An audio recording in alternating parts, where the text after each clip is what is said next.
अंबाला नगर निगम चुनाव का माहौल पूरी तरह गर्मा चुका है। भारतीय जनता पार्टी के उम्मीदवारों की जीत सुनिश्चित करने के लिए राज्यसभा सांसद कार्तिकेय शर्मा लगातार चुनाव प्रचार में जुटे हुए हैं।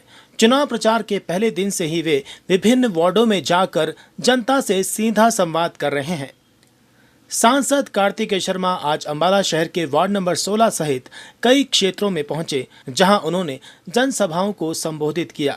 अपने संबोधन में उन्होंने केंद्र और राज्य सरकार की उपलब्धियों को गिनाते हुए कहा कि ट्रिपल इंजन की सरकार अंबाला के विकास को नई दिशा देने का काम करेगी।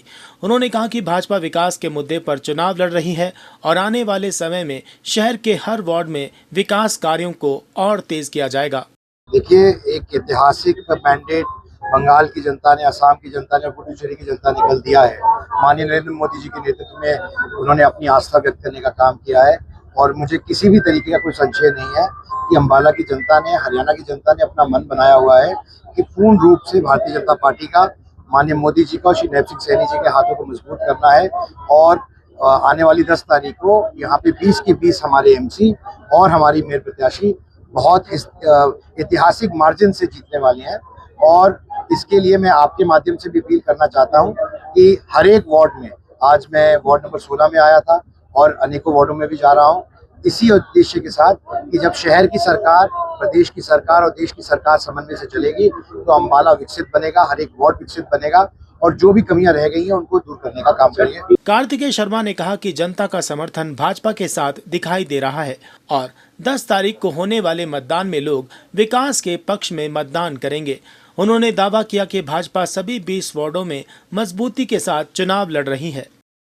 देखिए, मैं तो ये कहूंगा कि टीम विनोद शर्मा अलग नहीं है और विनोद शर्मा जी का साथ, आशीर्वाद, मैं, माताजी, सब लोग मिलजुल कर ये चुनाव लड़ेंगे और इसको बहुत अच्छा। इस दौरान सांसद कार्तिकेय शर्मा ने विपक्ष द्वारा की जा रही निजी टिप्पणियों पर भी नाराजगी जताई। उन्होंने कहा कि चुनाव व्यक्तिगत आरोप प्रत्यारोप के बजाय विकास और जनहित के मुद्दों पर होना चाहिए। इस तरह की निजी टीका टिप्पणी करना सार्वजनिक जीवन में बहुत ही अनुचित है। मैं इस तरह की राजनीति में विश्वास नहीं रखता हूं। हमें किसी के ऊपर इस तरह की लालच नहीं लगाने चाहिए, चाहे वो किसी भी पक्ष विपक्ष से हो।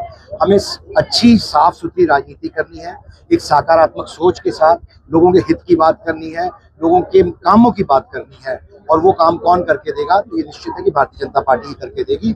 हमें ओछी राजनीति में नहीं जाना। उन्होंने कहा कि पूर्व मुख्यमंत्री मनोहर लाल खट्टर द्वारा शुरू की गई पारदर्शी व्यवस्था और जनहित की नीतियां भाजपा की सबसे बड़ी ताकत हैं।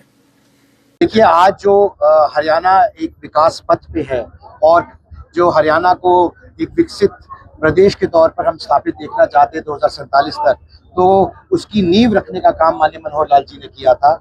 और जिस तरह की जो नीतियां और बदलाव वे लेके आए, चाहे वो पर्ची खर्ची के सिस्टम को खत्म करना हो या पारदर्शी एक व्यवस्था चलाने की बात हो या पंक्ति में खड़े आखिरी व्यक्ति की चिंता करने की बात हो, ये सब उनकी देन है। और आज जहां भारतीय जनता पार्टी जो नए आयाम छू रही है माननीय नैब सिंह सैनी जी के नेतृत्व में, उसकी आधारशिला रखने का काम माननीय मनोहर लाल जी।